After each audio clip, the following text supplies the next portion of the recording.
नमस्कार, आप सभी का हमारे विशेष कार्यक्रम में स्वागत है।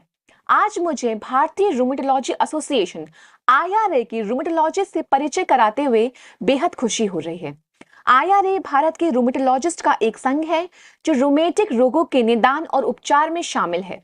रूमेटिक रोगों का एक ऐसा प्रकार है जो जोड़ों, मांसपेशियों और हड्डियों को प्रभावित करता है। आम जनता और डॉक्टर अक्सर रूमेटिक रोग की गंभीर प्रकृति को समझ नहीं पाते हैं। IRA का मिशन डॉक्टरों और आम जनता के बीच कठिन, जटिल और बहुअंग रूमेटिक रोगों के बारे में जागरूकता बढ़ाना है। आज हमारे साथ प्रख्यात रूमेटोलॉजिस्ट मौजूद हैं जो भारत में आमतौर पर पाए जाने वाले रूमेटिक रोगों पर प्रकाश डालेंगे। आइए हम हमारी पहली प्रतिभागी डॉक्टर उमा कुमार से मिलते हैं जो एम्स दिल्ली में रूमेटोलॉजी विभाग के प्रमुख और वरिष्ठ सलाहकार रूमेटोलॉजिस्ट हैं। मैं doctor Uma Kumar, head department of rheumatology at all India institute of medical sciences, new Delhi. आइए अब हमारी दूसरी प्रतिभागी डॉक्टर से मिलते हैं डॉक्टर रोहिणी हांडा जो अपोलो अस्पताल दिल्ली में वरिष्ठ सलाहकार और रूमेटोलॉजिस्ट हैं। I am professor Rohini Handa, senior consultant rheumatologist at the Apollo hospitals, New Delhi. और आइए अब हम मिलते हैं हमारी तीसरी प्रतिभागी डॉक्टर सुजाता साहनी जो सर गंगा राम अस्पताल दिल्ली में वरिष्ठ सलाहकार, बाल चिकित्सा और किशोर रूमेटोलॉजिस्ट हैं। नमस्ते, मेरा नाम डॉक्टर सुजाता साहनी है। मैं गंगाराम हॉस्पिटल में पीडियाट्रिक रूमेटोलॉजी में सीनियर कंसल्टेंट हूँ।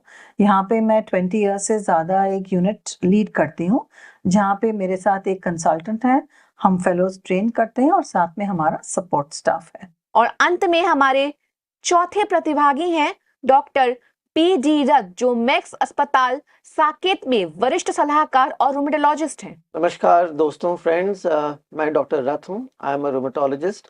मैं मैक्स हॉस्पिटल साकेत में रूमेटोलॉजी डिपार्टमेंट में हूँ और मेरा अपना क्लिनिक नोएडा में है। तो आइए सबसे पहले जानना चाहेंगे डॉक्टर रोहिणी हांडा से, डॉक्टर गठिया क्या है? आर्थराइटिस एक जेनरिक टर्म है। जोड़ों के दर्द को आर्थराइटिस कहा जाता है। इसकी कई वैरायटीज होती हैं, ठीक जैसे बुखार की कई वैरायटीज होती हैं। Malaria, typhoid, chikungunya, dengue, corona, सब फीवर या बुखार की कई वैरायटीज हैं। ठीक उसी तरह जॉइंट डिजीजेस या आर्थराइटिस भी यू हैव सेवरल वैरायटीज। सबसे कॉमन पाए जाने वाले आर्थराइटिस को ऑस्टियोआर्थराइटिस कहते हैं। ये एल्डरली इंडिविजुअल्स में घुटनों का दर्द होता है, आलती पालती नहीं लगा सकते, उखड़ू नहीं बैठ सकते। दूसरा वैरायटी, कॉमन वैरायटी है रूमेटॉइड आर्थराइटिस। ये लेडीज में ज़्यादा पाया जाता है। हाथों की स्मॉल जॉइंट्स में दिक्कत होती है, मुट्ठी बंद नहीं होती, घर का काम करने में कठिनाई होती है। And then you have uric acid से संबंध रखने वाला आर्थराइटिस जिसको गाउट कहते हैं। युवाओं में जब कमर का दर्द होता है तो उसको हम एंकिलोजिंग स्पॉन्डिलाइटिस या स्पॉन्डार्थराइटिस कहते हैं। तो आर्थराइटिस एक ब्रॉड टर्म है जिसमें जोड़ों से संबंध रखने वाली सभी बीमारियों को इंक्लूड किया जाता है। इसके लक्षण होते हैं जोड़ों में दर्द, सूजन या stiffness. So if you have pain, swelling और स्टिफनेस इन योर जॉइंट्स, ये आर्थराइटिस का स्टार्टिंग सिम्टम्स हो सकते हैं। डॉक्टर रोहिणी, अगला प्रश्न भी आपसे जानना चाहेंगे कि रूमेटोलॉजी क्या होता है? रूमेटोलॉजी उस स्पेशलिटी को कहते हैं जो आर्थराइटिस और इस वैरायटी के अन्य डिजीजेस जिन्हें कि ऑटो इम्यून रूमेटिक डिजीजेस कहा जाता है उसको डील करती है। मेडिसिन की कई स्पेशलिटीज हैं, जैसे गैस्ट्रोएंट्रोलॉजी पेट से संबंधित डिजीजेस की, नेफ्रोलॉजी किडनी संबंधित डिजीजेस की। ठीक उसी तरह जॉइंट्स, मसल्स या फिर इम्यून सिस्टम की गड़बड़ी से होने वाली multi system auto immune rheumatic diseases को डील करने वाली स्पेशलिटी को रूमेटोलॉजी कहते हैं। This is a broad speciality. इसमें common conditions like tennis elbow, golfer's elbow, plantar fasciitis, frozen shoulder भी होता है, बैक पेन भी इसमें शामिल है, डिफरेंट वैरायटीज ऑफ आर्थराइटिस भी इसके स्कोप में आते हैं, और far more complex muscle diseases, auto immune connective tissue diseases जैसे कि ल्यूपस, शोगरन सिंड्रोम, स्क्लेरोडर्मा इसमें इंक्लूड होते हैं। यहाँ तक कि बच्चों के होने वाले गठिया जुवेनाइल आर्थराइटिस को भी इस स्पेशलिटी में इंक्लूड किया जाता है। सो rheumatology is a branch that deals with musculoskeletal and autoimmune rheumatic diseases in adults and children, और इसके स्पेशलिस्ट को rheumatologist कहा जाता है। डॉक्टर रोहिणी, आप क्यों सुझाव देते हैं कि गठिया के रोगियों को रूमेटोलॉजिस्ट से मिलना चाहिए? Good question. सवाल ये है कि आर्थराइटिस के पेशेंट को rheumatologist को क्यों मिलना चाहिए। rheumatologist इस फील्ड के माहिर होते हैं, वो इस बीमारी को और इससे संबंधित जो नुएंसेस हैं, नज़ाकत है, इससे परिचित होते हैं। तो वो इन बीमारियों से होने वाली इंटरनल ऑर्गन इन्वॉल्वमेंट को, मल्टी सिस्टम डिसऑर्डर को अच्छे से एसेस करके state of the art treatment दे सकते हैं। जिन समय में इंडिया में र्यूमेटोलॉजी डेवलप नहीं थी, र्यूमेटोलॉजिस्ट अवेलेबल नहीं थे, तो ये वाली बीमारियों के पेशेंट्स फिजिशियंस को, ऑर्थोपीडिक सर्जन्स को, फैमिली प्रैक्टिशनर्स को मिलते थे। अब इस स्पेशलिटी में इतना रैपिड डेवलपमेंट हुआ है और इतनी नई मेडिसिन्स आई हैं कि rheumatologist brings a special skill set to the table। वो इन बीमारियों के डायग्नोसिस और रिकग्निशन और इफेक्टिव ट्रीटमेंट के एक्सपर्ट्स हैं। So meeting a rheumatologist enables you to get early recognition and appropriate treatment। और अब हम स्वागत करना चाहेंगे डॉक्टर उमा कुमार का। क्या रूमेटोलॉजिस्ट केवल गठिया का इलाज करते हैं? Rheumatologist arthritis and related disorders को ट्रीट करते हैं, जिसका मतलब है कि किसी को जॉइंट की प्रॉब्लम है, उसमें सूजन आ रही है, दर्द हो गया है, जकड़न हो रही है, या फिर रोजमर्रा के कामकाज करने में परेशानी आ रही है, चाहे वो एक जॉइंट में है या बहुत सारे जॉइंट में है।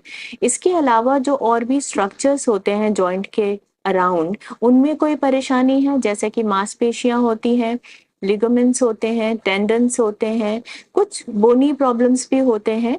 तो अगर मैं नाम लेना चाहूँ कुछ डिसऑर्डर्स का, तो है rheumatoid arthritis, systemic lupus erythematosus, scleroderma, vasculitis. तो देखें, इन सारी बीमारियों में जो स्किन है या डिफरेंट विस्ट्रल ऑर्गन्स हैं, उनकी भी इन्वॉल्वमेंट हो जाती है। तो इसलिए इनके जो लक्षण होते हैं वो भी डिफरेंट प्रकार के होते हैं। किसी को जोड़ों में तकलीफ हो सकती है, किसी को हो सकता है स्किन पे चकत्ते आ रहे हों, जोड़ों में आर्थराइटिस ना हो के सिर्फ दर्द हो रहा हो, किसी को उठने बैठने में परेशानी हो रही हो, जैसे कि मांसपेशियों की तकलीफ में हो जाती है, किसी की सांस फूल रही है और जोड़ों में थोड़े बहुत दर्द है, किसी के मुंह से खून आ रहा है जिसे हेमोप्टिसिस कह देते हैं, और उसके साथ साथ उसके जोड़ों में दर्द हो रहा है। तो कुल मिलाकर जो रूमेटोलॉजिकल इलनेसेस हैं वो 200 से ज्यादा प्रकार की होती हैं। डॉक्टर उमा, अगला प्रश्न है कि रूमेटोलॉजिस्ट किन बीमारियों का इलाज करते हैं? अगर हम डिजीजेस की बात करें कि कौन सी बीमारियां आती हैं, तो जैसा कि मैंने कहा कि इसमें 200 से ज्यादा प्रकार की बीमारियां आती हैं, और अगर उनके टाइप की बात हम करें तो ऑटो इम्यून डिजीजेस हो सकते हैं, मेटाबॉलिक कंडीशंस हो सकती हैं, कुछ एंडोक्राइन कंडीशंस हो सकती हैं, कुछ मैलिग्नेंसीज होती हैं जिसमें कि रूमेटोलॉजिकल इलनेसेस हो जाते हैं, और कुछ ऐसे कंडीशंस हैं जिनका कारण हमें नहीं पता लेकिन मरीज को रूमेटोलॉजिकल इलनेसेस हो रही है। तो ऑटो इम्यून डिजीजेस जैसे rheumatoid arthritis, scleroderma, systemic lupus erythematosus, Sjogren syndrome जिसमें कि आंखों का और मुंह का पानी सूख जाता है, ड्राइनेस हो जाती है, मायोसाइटिस जिसमें मसल्स वीक हो जाते हैं, उठने बैठने में परेशानी आती है, वास्कुलाइटिस जो कि बॉडी के डिफरेंट ऑर्गन्स को अफेक्ट कर सकती है, जैसे कि स्किन है, लंग्स हैं, किडनीज हैं, ब्रेन है। तो उसी प्रकार से उनके सिम्टम आने लगते हैं। सार्कोइडोसिस है, कुछ में मुंह में छाले हो जाते हैं, बेसिस डिजीज है। तो एक लंबी फेहरिस्त है बीमारियों की जिसको कि रूमेटोलॉजिस्ट ट्रीट करते हैं। डॉक्टर उमा, अगर मैं गिर जाती हूँ और मुझे फ्रैक्चर हो जाता है तो क्या मुझे रूमेटोलॉजिस्ट के पास जाना चाहिए? देखिए, अगर आप गिर गए हैं और आपको चोट लग गई है, बोन फ्रैक्चर हो गया है, तो आइडियली स्पीकिंग आपको ऑर्थोपेडिक सर्जन के पास जाना चाहिए, क्योंकि वो ट्रेन्ड डॉक्टर्स हैं इस तरह की प्रॉब्लम्स को डील करने में। हाँ, लेकिन एक बात है, अगर ज़रूरी समझेंगे तो आपके ऑर्थोपेडिक्स डॉक्टर आपको रूमेटोलॉजिस्ट के पास भेज सकते हैं, क्योंकि जो हमारी इलनेसेस होती हैं जिनका मैंने नाम लिया, उनमें बोन्स वीक हो जाते हैं और फ्रैक्चर होने की संभावना बढ़ जाती है। तो इसमें फ्रैक्चर का इलाज भी करना है और फ्रैक्चर क्यों हुआ उसका भी इलाज करना पड़ता है। डॉक्टर पीजी रथ, आपसे जानना चाहेंगे कि क्या आप मुझे बता सकते हैं कि ऐसी कौन सी शिकायतें या लक्षण हैं जिनके लिए किसी व्यक्ति को रूमेटोलॉजिस्ट के पास जाने की सलाह देनी चाहिए?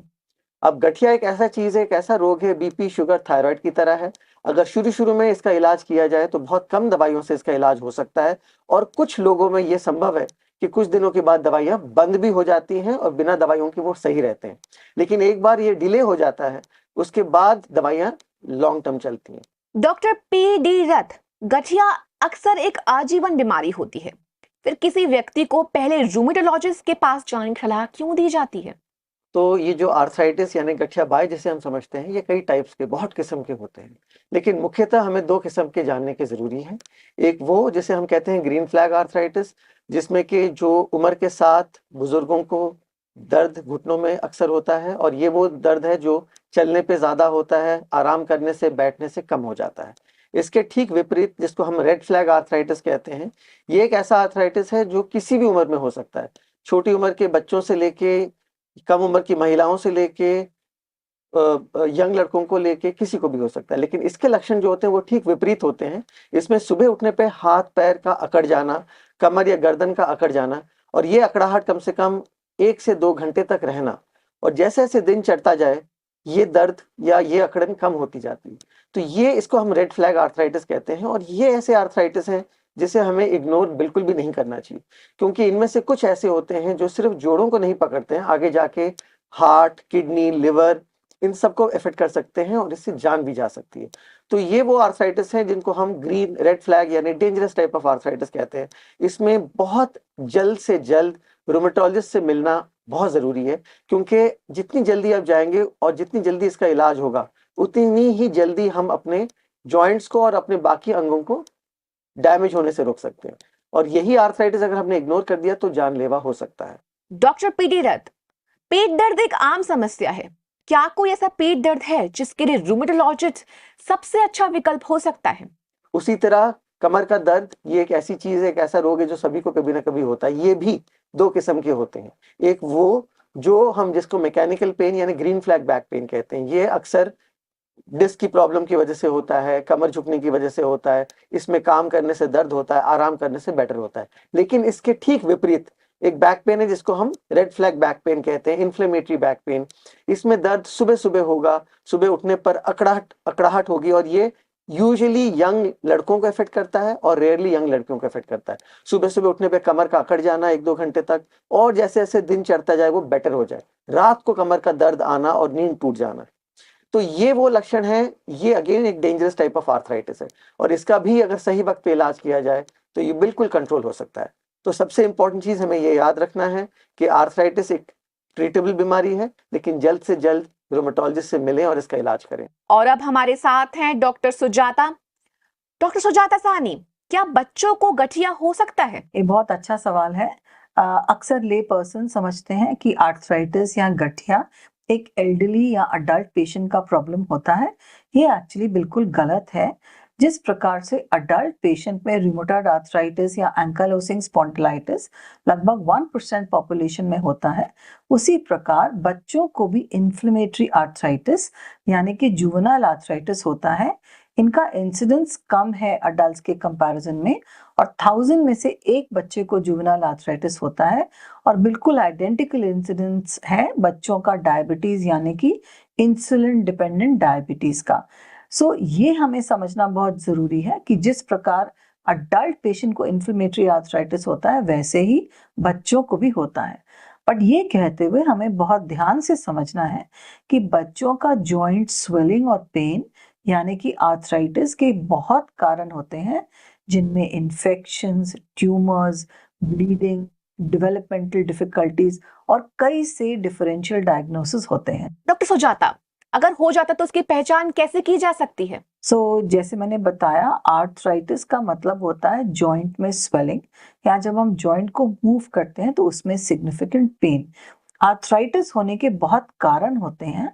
जो इन्फ्लेमेटरी आर्थराइटिस है, जो बच्चों के रिउमेटोलॉजिस्ट हमारी तरह देखते हैं, उनके बिल्कुल काफी क्लियर आसार होते हैं, जिसके साथ में बोथ पेरेंट्स और फिजिशियंस इसको रिकग्नाइज कर सकते हैं। ये बच्चों को सुबह सुबह जॉइंट में ज्यादा पेन होती है, स्वेलिंग और स्टिफनेस होती है। अगर बच्चे के घुटने या एंकल की इन्वॉल्वमेंट होती है या हिप की इन्वॉल्वमेंट होती है, तो जब बच्चा सुबह उठता है तो बच्चा लंगड़ा के चलता है। जैसे बच्चा मूव करता है तो इसका पेन और स्टिफनेस कम होता है। इसके बिल्कुल विपरीत है जो बच्चे को नॉन इन्फ्लेमेटरी पेन होता है, जिसको हम कहते हैं हरे झंडे का गठिया या हरे झंडे की पेन्स। ये बच्चों को अक्सर शाम को तकलीफ ज्यादा होती है, कोई मॉर्निंग स्टिफनेस नहीं होती, कोई जॉइंट में स्वेलिंग नहीं होती। और ये सेकंड कैटेगरी, जिसका अक्सर कॉज होता है बिनाइन हाइपर मोबिलिटी जॉइंट का, जहाँ पे जॉइंट नॉर्मल से ज्यादा लचकीले होते हैं, बहुत कॉमन होता है। जो गठिया होता है, जो इन्फ्लेमेटरी आर्थराइटिस होता है, वो 1000 में से 1 बच्चों में होता है।